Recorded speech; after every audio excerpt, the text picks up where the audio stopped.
है मसीह का प्यारा वचन, ये है वचन प्यारा। परमेश्वर के धन्य नाम की महिमा हो। प्रभात मनन के सत्र 2204 में आप सभी का बहुत ही विनम्रता के साथ स्वागत करता हूं। आइए आज का मनन के लिए हम एक और बार पढ़ते हैं याकूब अध्याय 1 पद 9 और 10। दीन भाई अपने ऊंचे पद पर घमंड करे और धनवान अपनी नीची दशा पर, क्योंकि वह घास के फूल की तरह जाता रहेगा। एक संतुष्ट जीवन जिसमें कोई निराशा ना हो हर किसी का सपना है, परंतु बहुत ही गिने चुने लोगों को ये प्राप्त होता है। हमारे पूर्व के मननों में जो हम याकूब से किए हैं, हम ये बात देख चुके हैं कि यदि हम प्रभु यीशु मसीह के पवित्र स्वभाव में बढ़ते हुए उन कामों के लिए जो प्रभु हमारे जीवन के द्वारा करना चाहता है अपने आप को उपलब्ध कराएंगे, तो संसार में जीवन बिताने हेतु हमें जो अनिवार्यताएं हैं उसे भी प्रभु हमारे लिए अवश्य पूर्ति करके देंगे। अक्सर जीवन में हम संतुष्ट नहीं रहने का कारण ये नहीं है कि हमें जीने के लिए जो अनिवार्यताएं हैं वो उपलब्ध नहीं है, बल्कि हम इसलिए संतुष्ट नहीं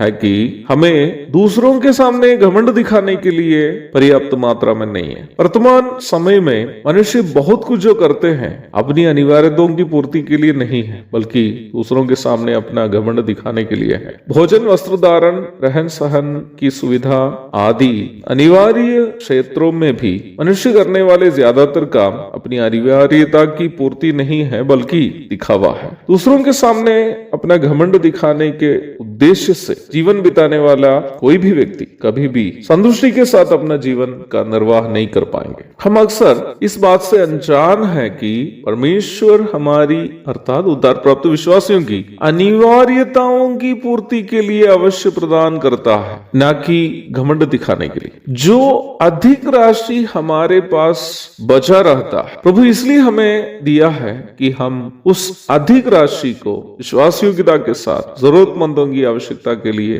बांटे। पर हम सोचते हैं कि हमारी आवश्यकता की पूर्ति के बाद परमेश्वर हमें जो उपलब्ध कराया है उसे प्रभु इसलिए हमें दिया है कि उस धन को अपना घमंड दिखाने के लिए हम खर्च करें। प्रारंभ में पढ़े गए बाइबल भाग में पवित्र आत्मा हमें संतुष्टि के साथ जीवन निर्वाह करने हेतु एक महत्वपूर्ण सलाह दे रहा है। उसके लिए दीन भाई को अपने ऊंचे पद पर और धनवान भाई को अपनी नीची दशा पर घमंड करना है। आप सोच रहे होंगे कि ये आदमी क्या क्या बोल रहा है। कभी बोलता है कि नम्र हो जाओ और कभी बोलता है कि घमंड करो। चिंता मत कीजिए प्यारो, इस प्रकार घमंड करने के लिए आपको कल जैसे मैं बताया था कि प्रभु के सामने नम्र होना ही पड़ेगा। दीनता अथवा दरिद्रता को एक अपमानजनक बात के रूप में पूर्व काल से ही दुनिया समझती थी या समझती है, इसलिए ही अमीर होने की तीव्र इच्छा ज्यादातर मनुष्यों में भी है। परंतु एक विश्वासी भाई या बहन को ये जरूरी है कि परमेश्वर ने जैसे हालात में रखा उस हालात में संतुष्ट रहे। पर क्या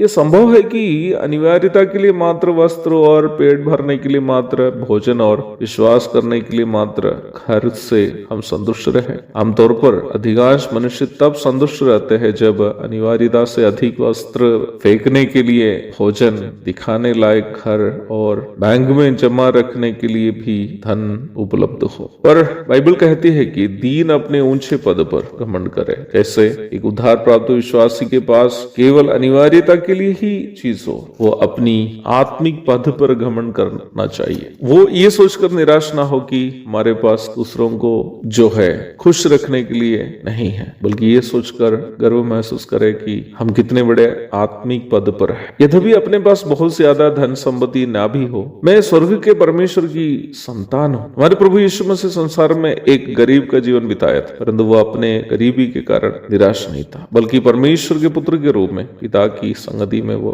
आनंदित रहता था। यूहन्ना 8:29। आगे वचन धनी विश्वासियों से कहता है कि वे अपने धन पर नहीं ये सोचकर कि घमंड करे। आगे वचन धनी विश्वासियों से कहता है कि वे अपने धन पर नहीं ये सोचकर घमंड करे कि वे भी पापी थे और नरक जाने लायक थे, परंतु परमेश्वर ने अपने पुत्र को देकर उन्हें भी बचाया। अर्थात गरीब हो या धनी, यीशु मसीह में उन्हें घमंड करना है। पहला कुरिन्थी अध्याय 1 पद 26 से 31 तक पढ़िए, न कि अपने योग्यताओं पर। एक और शुभ दिन की धन्य कामनाओं के साथ आज का मनन में यहाँ समाप्त करता हूँ। प्रभु आप सबको आशीष दे। आमीन।